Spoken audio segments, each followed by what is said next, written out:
थोड़ा श्रवणेंद्रिय को सावधान रखिए।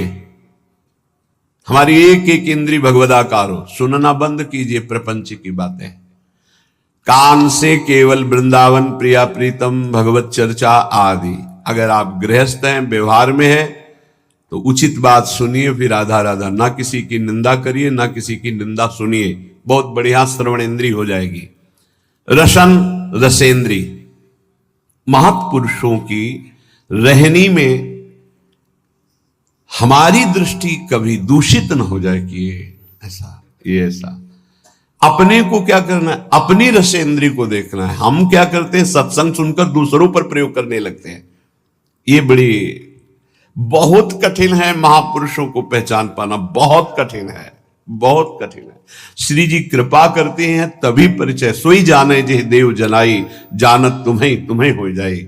बहुत बहुत कठिन है। इसलिए कह रहा हूं कि संग किया बड़े बड़े ज्ञानी ब्रह्मबोध महापुरुषों का, और बड़ी ऊंचाई में बड़ी कृपा हुई।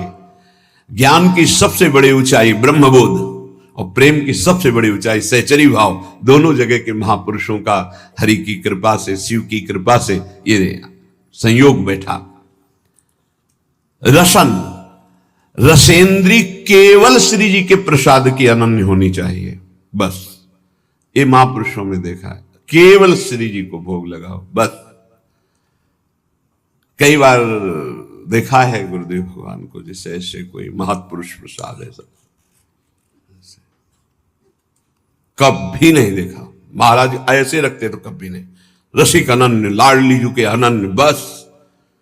न लाज तीन लोकन की, न वेद को कहो करे, जाके बल में सब सो तोरी, लोक वेद कुल काली। बड़ा अनन्य स्वरूप। एक अन्य मार्ग के अवलंबी है, लाडली कुंज में महापुरुषों से शिक्षा मिलती। प्रत्येक बैठे रहे, महाराज जी संभाषण तो करते ही नहीं थे। जहां कोई आता तो कहते पद सुनाओ, पद सुनाना शुरू कर। जब वो जाने लगे तो ऐसे महाराज जी से किया, महाराज जी 2 कदम पीछे हट गए। अयोग्य हूं, शब्द थे अयोग्य हूं। नहीं नहीं, आपका हमारा सौभाग्य होगा। फिर हटे, नहीं अयोग्य हूं। तो उनसे हमने इशारा किया, महाराज जी। जब वो चले गए तो पूछा, महाराज जी क्यों नहीं? तो उनका सब भगवत स्वरूप है, पर जो हमारी श्री जी की सेवा में नहीं, हम आलिंगन नहीं कर सकते। हमारा आलिंगन होगा तो हमारी श्री जी की सहचरी का ही होगा, अन्यथा बलिहारी अनन्य निष्ठा। कोई ऐसे बिरले अनन्य रसिक। रसेंद्री ये केवल श्री जी के प्रसाद का ही स्वाद ले, चाहे जल हो चाहे भोजन। अगर चूक हो गई तो ध्रुवदास जी ने लिखा है कि अगर अमनिया आप लेते हो तो ताको बड़ो अपराध है, आपकी बुद्धि को रस क्षेत्र में नहीं जाने देगी। ये आजकल ऐसी बहिर्मुखता चल गई, बोतल खोली ऐसे खड़े खड़े पे। नहीं भाई, जल पीना, रुकिए आप। अगर आप वैष्णव हैं तो आपके पास झोली होनी चाहिए, गिलास होना चाहिए। आप ले लीजिए गिलास, उसको धोइए, जल भरिए, राधा वल्लभ लाल की जय, प्रभु जल पान कीजिए। भाव में 1 सेकंड लगता है, राधा राधा राधा, पान कर लिया। पानी भी बिना अर्पित किए हुए, बिना नाम लिए पानी। अपनी तो पद्धति है कि जब भोजन के लिए बैठते हैं तो पहले नाम कीर्तन होता है, फिर आचार्य गुरुजनों की जयकारा होती है, तब प्रसाद पाया जाता है। चलो आप लोग गृहस्थ हैं, इतना समय नहीं है, तो एक बार तो बोल दीजिए राधा वल्लभ लाल की जय और भगवद अर्पित कीजिए, फिर पाइए। अगर आप ऐसे प्रसाद पाएंगे तो आपकी रसेंद्री सार्थक हो जाएगी। नहीं, फंसाए है रसेंद्री। कितने घृणित हैं, शरीर के अंगों को खा रहे हैं। वो जिसे कहते हैं, वो फोड़ के देखो क्या लिबलिबा भरा है, दलित दुराए, उसको खा रहे, कह रहे हैं हम बहुत बलवान हो जाएंगे। अध्यात्म बल बड़ा होता है या शरीर बल बड़ा होता है? जीत के दिखाओ काम क्रोध लोभ मोह मद मत्सर को। ये भक्षा भक्ष खाने वाले जीत के दिखाओ तो तुम्हें महावीर समझे। अगर कोई जीता है आज तक इन शत्रुओं पर तो अध्यात्म बल से जीता, शारीरिक बल से तो रौंद देंगे तुम्हें। क्या शारीरिक बल? ये गिर चरण दे हनुमंता, चले सुगा पाताल तुरंता। जिम अमोघ रघुपति कर बाना, ये ही भांति चले हनुमाना। ये वीरता आती है, नाम भगवान का निरंतर चल रहा, सात्विक भगवत पार्षद में अध्यात्म बल से। हे इधर उधर जीव जंतुओं को उबाल करके बेचारे बलहीन पशुओं को भक्षण करना, इन राक्षसी वृत्ति से थोड़ी बल आता है। हे अभी रसेंद्री की तृप्ति के लिए भाग रहे, कौन बना रहा कोई मतलब नहीं। होश में रसेंद्री को शासन में नहीं रखोगे, भजन नहीं होने वाला। इधर उधर के भोजन पाओगे, भजन नहीं। बहुत कीमती मनुष्य जीवन में भगवत साक्षात्कार कर लो। सत्संग हो रहा केवल अध्यात्म के लिए, मनोरंजन की कथाएं नहीं है। इंद्रियों को संयम में रखिए, बचिए ऐसे आहार से जिसको तुम जानते नहीं, परिचय नहीं है तुम्हारा। बनाने वाला कौन है जिसको पता नहीं। बहुत सावधान। हमें लगता है कि बहुत जानकारी से, पहले कहा जाता था पानी पियो छान के गुरु करो जान के, ऐसे कहा। हमें अब लगता है उल्टा करना चाहिए, गुरु करो छान के, एक एक गुण और गुण की छानबीन करो पूरी, और पानी पियो जान के। कौन है, कहां का है, कैसे आचरण का है, कौन सा पानी दे रहा है, कौन सी गिलास में दे रहा है, उसी में शराब पिया उसी में पानी दे रहा है, बहुत जानकारी करके। सच्ची मानिए आज जो भजन में उन्नति नहीं और उसका कारण खान पान विभाग है। रुचि ही नहीं हो सकती ऐसे अपवित्र भोजन करने वाले को भगवान में। मन मानी तुम खाओ पियो, तुम खूब नाम भगवदाकार वृत्ति चले, ऐसा नहीं हो सकता। सावधान। रसेंद्री को संभालिए खान पान विभाग। अगर आप प्रतिग्रह लेंगे और धनियों की चाटुकारिता करेंगे, रसेंद्री में रहेंगे तो बांटगिरी करेंगे, भगवत चरणारविंद की भक्ति नहीं होगी। एक बार देखा, भ्रमण करने में मतलब बहुत उपलब्धियां प्राप्त होती हैं। सेठ जी गिरदा लगाए तखत में बैठे मूंगफली खा रहे हैं, प्रवचन करता आके चौकी पे बैठे हैं, उनको सुना रहे हो जी, बीच बीच में खोपड़ी। शास्त्र का अपमान और उसके प्रवचन का अपमान हो रहा है, और ये धनी केवल समझ पा नहीं रहा, इसकी दुर्गति पक्की है। कार्य हो रहा भागवती दिखाई दे रहा है। अरे उसको ऊंचे पे बैठा, तू नीचे बैठ, हाथ जोड़कर एकाग्रता पूर्वक मौन होकर के इस अमृत का पान कर। लेकिन रजोगुण धन ऐश्वर्य, और वो मूर्खतावश समझ नहीं रहा कि केवल लिफाफा 2100 5000 का मिलेगा, और ऐसे आचरण। बहुत सावधान। ये सत्संग है। स्पर्श होता है सुखद दुखद या शरीर भोग, ये त्वगेंद्रिय का सुख होता है स्पर्श सुख। उपासक सावधान। स्पर्श सुख में जितने भी कोमल मुलायम वस्त्र हैं, इनको नहीं स्वीकार करना चाहिए जानबूझकर वैरागी को। और गृहस्थ को अपने अर्थ के अनुसार सात्विक वस्त्र धारण करने चाहिए। विरक्त को ऐसा कोई भी बड़ा कीमती बड़ा सुखद, जितने से काम चल जाए उतने से, पक्का समझो। भगवान को प्राप्त करना है तो ये नियम बना लो, कम पैसे की चीज का प्रयोग करना, कम चीज का प्रयोग करना। जितने कम पैसे वाले से काम चल जाए उतने से अपने को चलाना, जरूरत पड़े तो दूसरे के लिए सुख संविधान कर देना, अपने वैसे ही रहना। स्पर्श सुख गृहस्थ में धर्म मर्यादा के अनुसार, विरक्त में पूरी लक्ष्मण रेखा के है। ये सुख सुविधाएं शरीर को कमजोर कर देती है, ध्यान रखना। जितना आप सुख सुविधा लोगे उतने कमजोर होते जाओगे। तपती हुई काशी की घाट की चट रात्रि भर तपती थी, उस पे शयन होता। अब नीचे का चला बिछा दिया, लगुटी पहने पड़े, सुबह हुआ गए रस्सी घाट की तरफ कर शौच स्नान किया, वही अचला लपेट लिया, विश्वनाथ जी के दर्शन। जितना प्रकृति का सीधा प्रयोग शरीर से सहोगे, तास्ते तक शस्त्र भारत, वही परम पद का अधिकारी होता है। भाई स्पर्श सुख से बहुत कोमल कपड़ा उतार के फेंक, ऐसा कपड़ा पहन जो कम कीमत का हो, जो शरीर में सुखद न लगे, बहुत ही सिद्धों वाली नकल ना करे।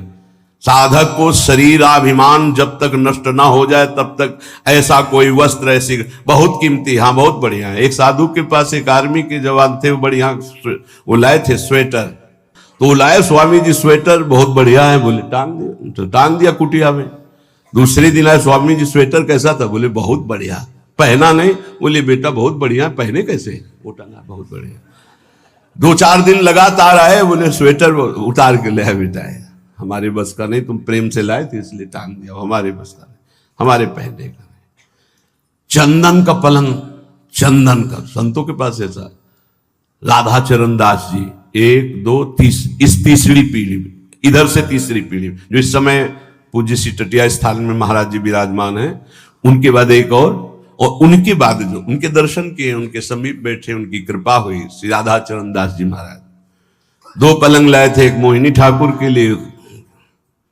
दूसरे दिन आए, सुनना चाहते हैं, जो धनी मानी कुछ देते ना, तो केवल भाटगिरी करवाना चाहते। क्या सुनना, कैसा था महाराज? अरे बहुत बढ़िया, जिंदगी में हमने नहीं से देखा, ऐसा सुनना चाहते हो। क्यों? क्योंकि वो देहाभिमानी जन अपना यश कभी नहीं, साधु महात्मा जो भगवत मार्ग के प्रतीक हैं भाटगिरी नहीं करते। आए दंडोत, जय जय। कैसा रहा पलंग महाराज? चंदन का है, बोले कल बताया था चंदन का है। अभी तो हमारे जो पूर्वाचार्य महांतर हैं, एक एक रात्रि वो शयन करेंगे भाव में, फिर 10 दिन बाद फिर आए। कैसा रहा महाराज? बोले अभी तो रखा, हम तो शयन किया नहीं, राधा चरण दास। फिर चले गए, फिर अगले दिन आए, अब तो महाराज शयन। कैसा रहा? वो कहलाना चाहते थे, अहो भाग्य, चंदन का पलंग। तो कहो रे लाओ, जो सेवक जन, मैदान में डालो, केरोसिन डालो, आगे लगा दे। ऐसा रहा।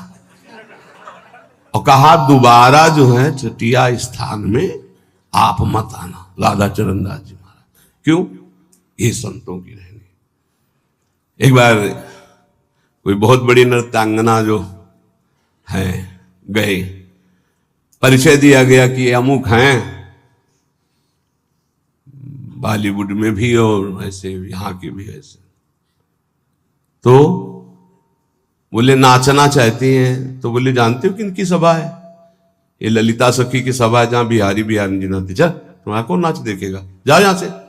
ऐसे भगा दिया। जो इस समय संसारी पुरुष जो है ना, साधुओं की भावना को नहीं समझते। यहां जब तक आप नाम जप नहीं करोगे, दैन्य नहीं होगे, तब तक आप श्री जी के सामने गा नहीं सकते। यहां जो गायन बजायन अगर आप एक पद गा लिए हो ना, तो महारानी जी की बड़ी कृपा है। श्री जी का नाम नहीं, गुण नहीं चल, ये नहीं। तो यहां स्पर्शन, श्रवणेन्द्री, रसेंद्री, ये बहुत ध्यान देने योग्य बात है कि अपने को अपनी महारानी जू, अपने लाल जू, बस दूसरी चर्चा नहीं। जो दैन्य होके आया रोवा वहां, तो हमने देखा यहां पास हो गया। अहम जरा सा किया, हाँ, जहां मान गुमान लकुट लिए ठारी, डरपत कुंज बिहारी, वहां आप गा रहे हैं। ध्यान रखना, महारानी जू यहां विराजमान महारानी जू हैं। क्षणक घ्राण में एक क्षण भी कोई सुगंध ऐसी मत सूंघना जो प्रियालाल को अर्पित ना हो। अभी आने लगेगा प्रियालाल के प्रति ठसक हमारे माई श्यामा जू को राज। ये कोई भी सुगंध श्री जी को अर्पित है? हाँ, ओ भाग्य, श्री जी को अर्पित नहीं है। नहीं, हमें नहीं ऐसी सुगंध सूंघनी जो हमारी प्रियाजू ने पहले स्वीकार ना किया हो। हमारी घ्राणेन्द्री पतिव्रत धर्म की तरह, रसेंद्री, श्रवणेन्द्री, वाकेंद्री, कौपीनवंता खलु भाग्यवंता, कौपीन लगाए हुए हैं और पवित्र, परम पवित्र, ये जो प्रतिग्रह रहित तो वस्त्र हैं, परम पवित्र हैं, वो धारण। एक प्रार्थना है उपासकों से, जब तक आपका वस्त्र शरीर रक्षा के लिए समर्थ है, तब तक दूसरा वस्त्र मत लो। क्यों लेते हो? 2 कौपीन, 2 मार्किन नीचे पहनने के लिए, ऊपर के 2 वस्त्र बहुत, बस इसके अलावा बक्सा नहीं होना चाहिए कि तह लगा करके नहीं। ये गलती ना होने पावे जीवन में। अगर विरक्त भाव में हो तो जितने से शरीर ढकता है, और वो ढकने वाला कपड़ा जब तक नष्ट ना हो जाए, नष्ट ढकने की क्षमता नहीं रह गई, तब तक वस्त्र का परिवर्तन नहीं होना चाहिए। फट गया है तो गांठ मांग लो, उससे शरीर ढके रहो। जरूरी थोड़ी कि तुम्हारे पास जो वस्तु तुम्हारे लिए है, नहीं, हम सेवक हैं, हमारे पास वस्तु आई, उसका विस्तार से सबको जिसका अधिकारी उसको दे देते हैं। जैसे सूर्य प्रकृति से अपनी उष्ण किरणों के द्वारा जल संग्रह करता है और समय आने पर वर्षा देता है, ऐसा साधु होता है जो संग्रह हुआ, जो ऐसे श्रद्धा विष दिए वो उन्हीं में लगा दे। खाओ पियो, मौज करो, कीर्तन करो, मंगल करो, समाज का मंगल हो, स्वयं उसका उपभोग नहीं। ये बिल्कुल रहने को सीख ले वैरागी।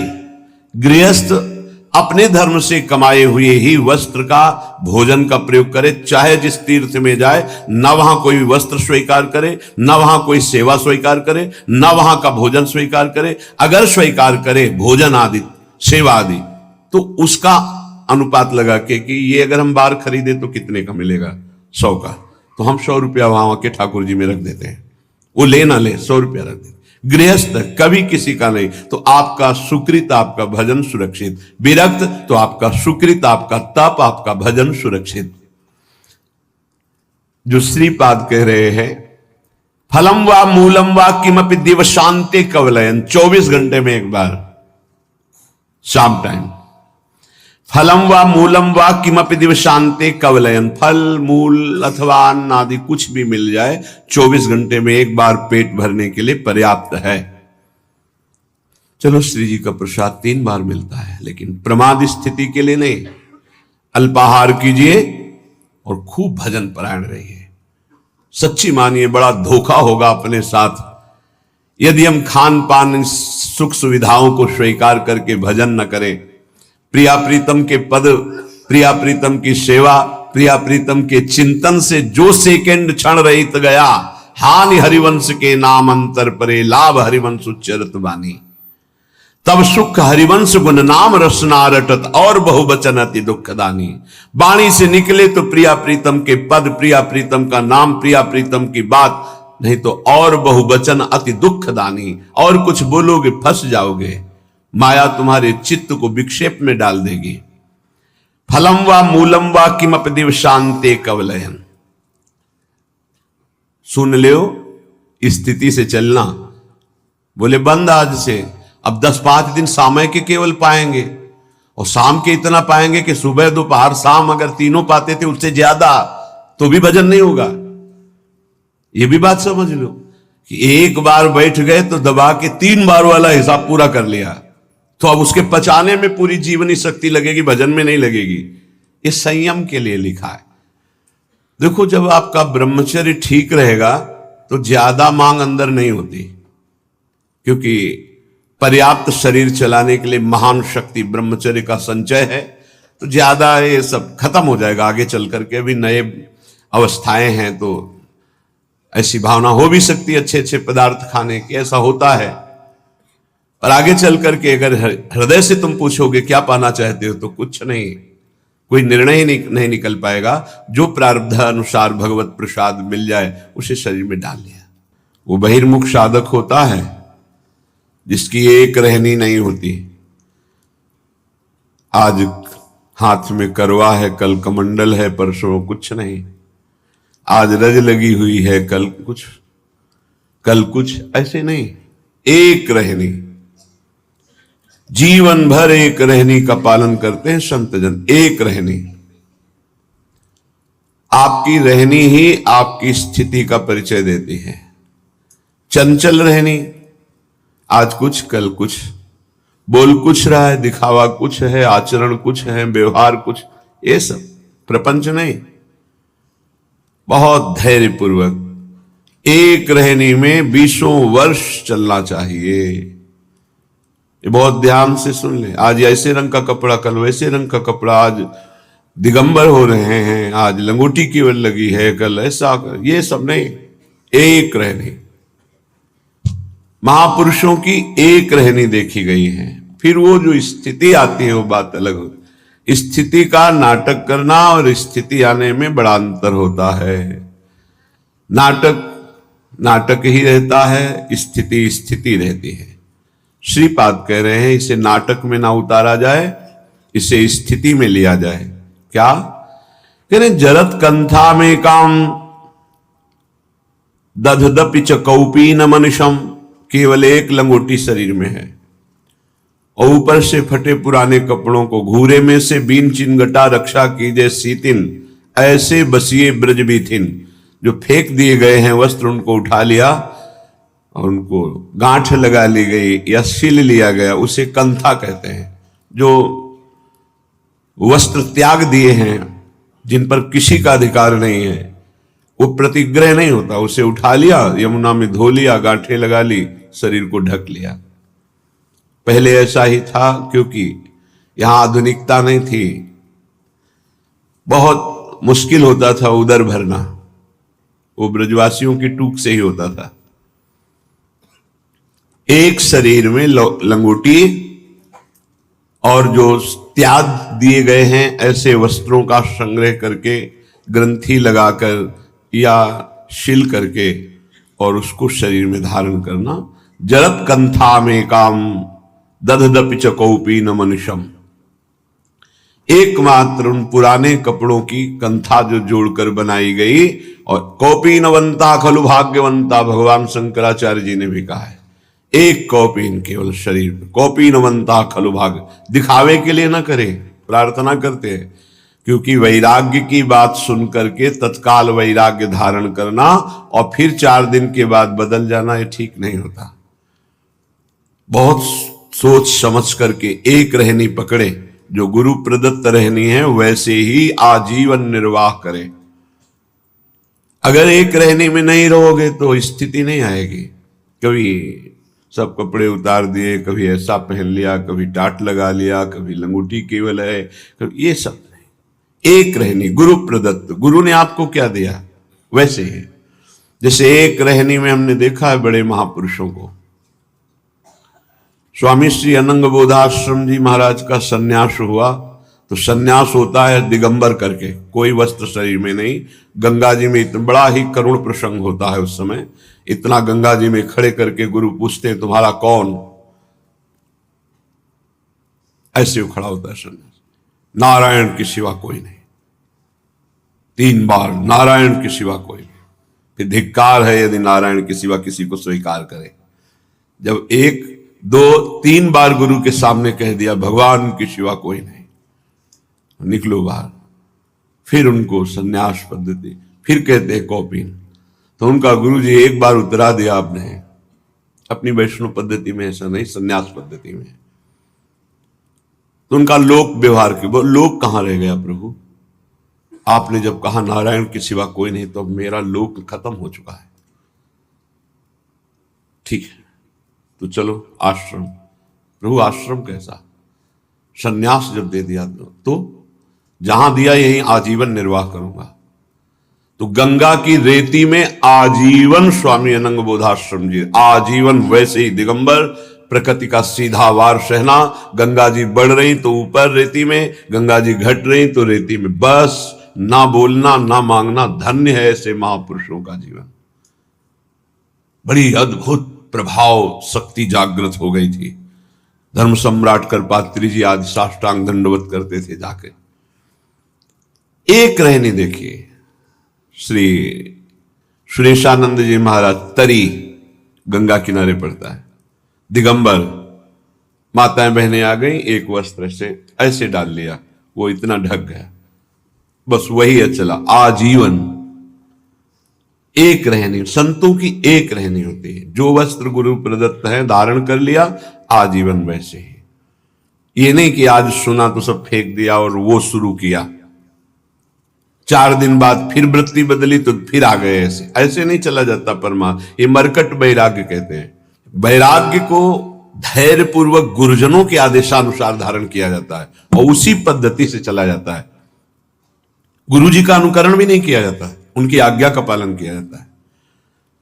गुरु जी ने जो दिया, लाल वस्त्र थे उतरे, और जो दिया वो मार्किन लाल थी, ऊपर की मार्किन लाल गेरुआ, फिर सफेद कर दिया, और ये पीला, आजीवन उसी का, उसमें कोई परिवर्तन नहीं। गुरुजी नीला पहने, काला पहने, पीला पहने, सब फेंक दें, हमें आदेश क्या करेंगे? हमें आदेश कर दे सब फेंक दो, अभी फेंक देंगे। हमें आदेश करें अमुक वस्त्र धारण करो, वही धारण करेंगे। हमारा वैराग्य गुरु के श्रीमुख से है, मनमानी नहीं। तो उपासक जिसे ऐसे वैराग्य की बातें सुने ना और फिर कल से शुरू कर दे, कुछ हैं जो मनमुखी है, नहीं जानते हैं, पूरे शरीर में रज लगाने का आदेश है, कोशिश करो गुप्त रूप लगे, ऐसे प्रगट में लगा लिया गीली करके और शरीर में सूखी लगा लिया। साधारण ऐसे व्यवहार में रहो, कोई तुम्हें जान न पावे कि तुम ऐसी भावना क्यों। एक दिन स्टील का कमंडल ले लिया, दूसरे दिन करवा ले लिया, तीसरे दिन लौकी ले ली, चौथे दिन नारियल का। ये सब मनमुखी बातें नहीं होनी चाहिए। एक अगर करवा ले लिया तो आज जीवन उसी में, ये नहीं दिखावे के लिए करवा पीछे स्टील के पात्रों का प्रयोग, ऐसे नहीं। अगर जो जीवन में धारण किया आज जीवन, हमने संतों को देखा है, एक संत खप्पर रखते नारियल का, टोपी की तरह रख लिया और उसी को से मांग के पा लिया, उसी को फिर ऐसे रख लिया। क्या मस्ती संत हो गई। आप लोग रज का सेवन करते हैं, रज का ही सेवन करें। जो रज के पात्र हैं, शरीर में रज लगाना, रज का तिलक प्रसादी चंदन रज के पात्रों में पाना, अपनी शैया में रज डालना। कई बार पीछे चर्चा हुई, सूखी रज डाल के भले ऊपर से चद्दर डाल लीजिए, लेकिन आप सैया में रज में ही शयन करते हैं, ऐसा भाव होना चाहिए और रज पड़ी होनी चाहिए। ये यहाँ की सिद्धि है, समझ जाओ तो समझ जाओ, नहीं माया समझने नहीं देगी।